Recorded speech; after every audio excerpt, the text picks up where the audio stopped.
the innocence of being a kid, you just let things happen. When you get older, you tend to want to control things.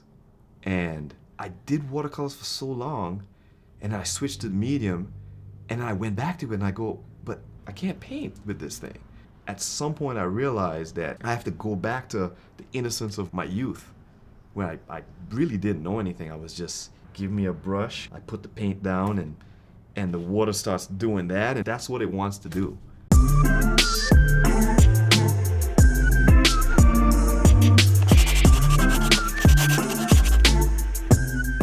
What's up, everyone? Welcome to another episode of Talking to Other Things with Lunakye, where we explore the humanism within all of us. Today we welcome artist and musician Nigel Williams. He graduated from Berklee College of Music, played guitar in Chris Brown's song This Christmas, and has created over 100 paintings this year alone. Thank you so much for being here today, Nigel. Thank you for having me. Tell us a little about your story. Were you born on St. Martin? I was actually born in Trinidad and Tobago, and I moved to St. Martin when I was 9 months old. So I've read that the island is divided, half owned by the Dutch and half owned by the French. How did that come to be? Well, the folklore story, the story that we tell everybody was there was a Dutchman and a Frenchman, and they decided to divide the island up, and they stood back to back, and they walked, and whoever walked, whenever they reached at the end, they divided the island based on that. And then apparently the Dutchman drank too much and he fell asleep. So the Frenchman got more of the island, and that's how the French side is bigger than the Dutch side. Not by much. It's 21 square miles French side, and the Dutch side is 16 square miles. So what was it really like growing up on an island in the Caribbean with stunning beaches, mountainous areas? I mean, you know, most of us think of it as a vacation destination, but what is it really like to live that island life? My experience was a lot different from a lot of people, because I grew up at a hotel. So my dad was an electrician at one of the first hotels on the island. And so because he was on call, we lived on the premises. So I grew up, you know, I had the beach.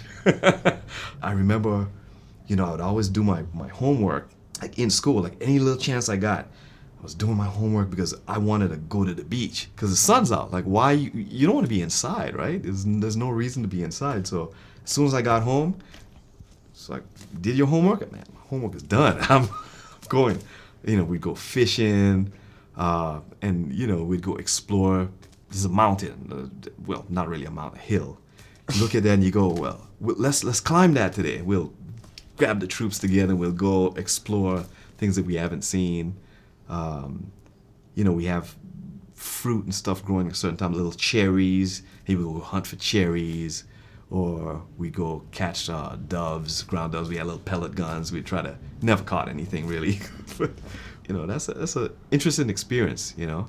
So is your work informed by certain concepts or themes from your childhood? And how does this impact the way that you see the world, whether through painting or guitar playing?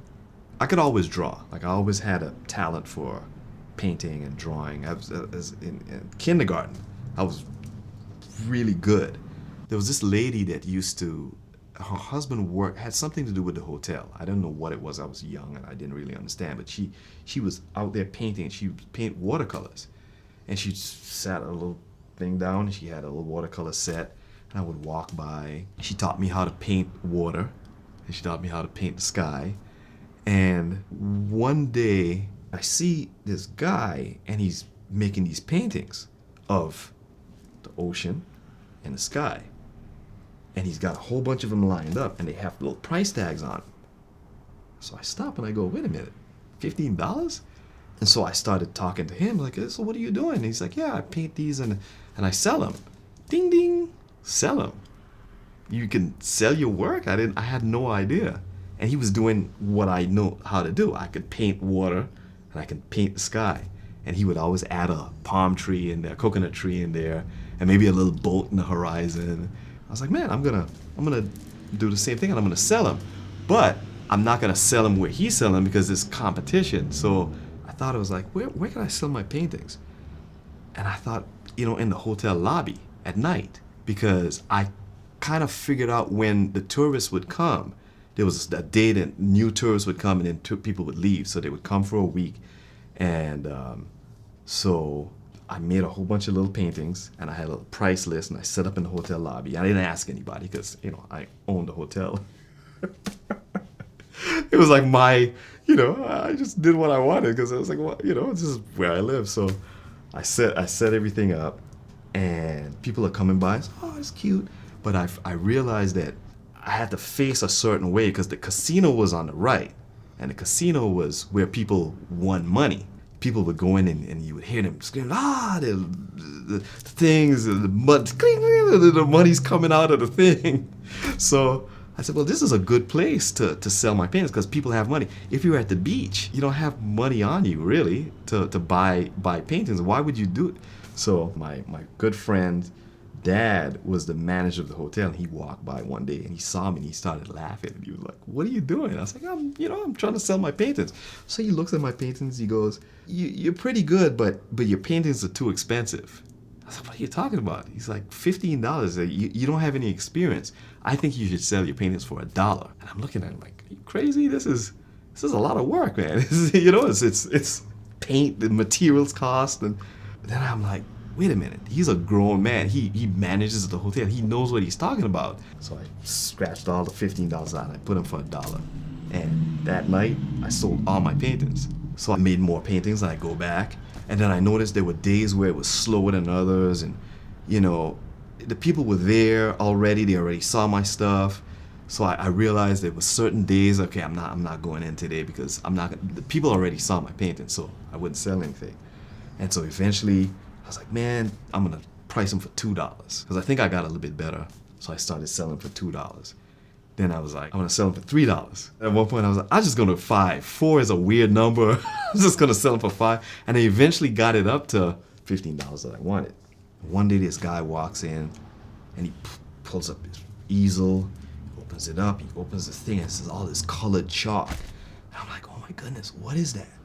And he would sit there, and he was doing portraits. He was charging $45. I'm like, $45? Oh my goodness, that's, for a 9-year-old, that's a lot. But where do I get this colored chalk from? It's pastels. Okay. Where am I going to get that stuff from? I decided I was going to do portraits, but I was going to do it in pencil. And I was going to charge half. Half of what he charged. Because, $25 is still more than what I was making. So I got a book from the library, and I would watch what he would do. So I sat there. It's like, okay, so he starts with the eye first. And I got a book on how to draw eyes. And then, how to draw the mouth. And I would watch it. He would make a circle, and he would divide the face. And I watched him. It's like, okay, cool, I can do that. And I set up my little shop. I'll do your portrait for $20. And it was amazing. I did that for a while, and it was rolling. I mean, I was rolling in money. And then there's a I guess they call it a supper club, a lounge. It's right across from the casino. And there was a band playing there, and I never noticed it before. And one day, somebody walked in, they opened the door, and I heard the guitar player just wailing. I was like, whoa, that's crazy. So now I'm like, man, that's so much more exciting than painting. I remember I was in Trinidad walking in the street. I looked in the window, and we passed the music store, and it was a guitar. And the light hit it, and it was like, man, this thing is so beautiful.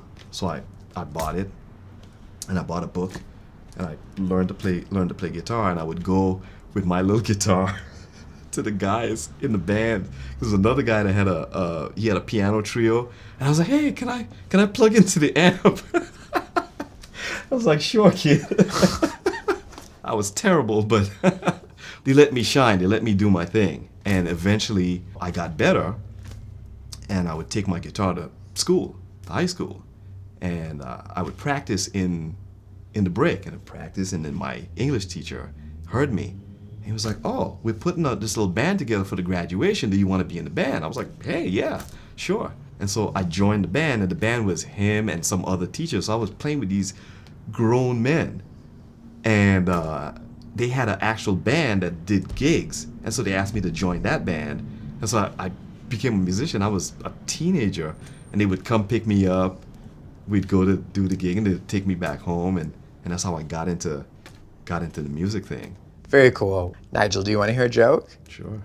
All right, so there's an art thief sitting in a driveway. He didn't have any Monet to buy the gas to make his van go.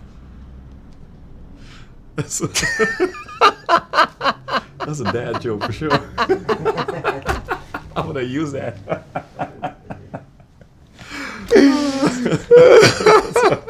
All right, so Nigel, I have one more question for you, and it's the most important question as it relates to the Talking to Earthlings series. What does it mean to be human? I guess experience life, you know, in a different way from, you know, maybe your pet, I guess, you know. Interaction with other human beings and trying to do good in the world, I guess. And in terms of like art, you know, I feel like my paintings are happy paintings. And I try to convey that to hopefully somebody sees a picture of the ocean or something, and it takes them back to a good place in their life or makes them feel a certain way. Humans, we can do that, you know. Well, Nigel, thank you so much for joining us today. Is there anything that you would like to share with our audience in regards to projects you're doing? Is there a place that people can go to buy your paintings? Would you like to share anything? Yeah, I'm on Instagram as Nigel Williams Artist.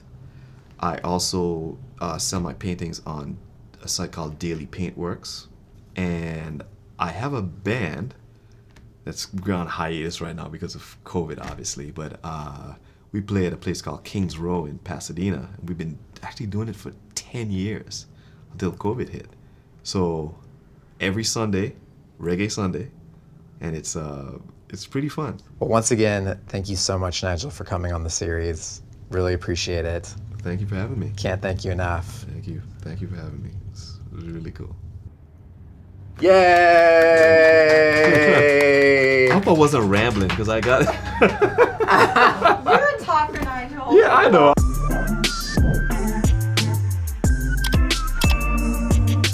Hey guys, thanks for watching that episode. As a reminder, we've created Talking to Earthlings to have raw and honest conversation with one another in an effort to unite human beings who may not agree ideologically, but who can be inspired by one another's vulnerabilities. By watching our show, you are helping us accomplish our goal of changing the world, one conversation at a time. Make sure to follow us on socials to stay updated. Thanks.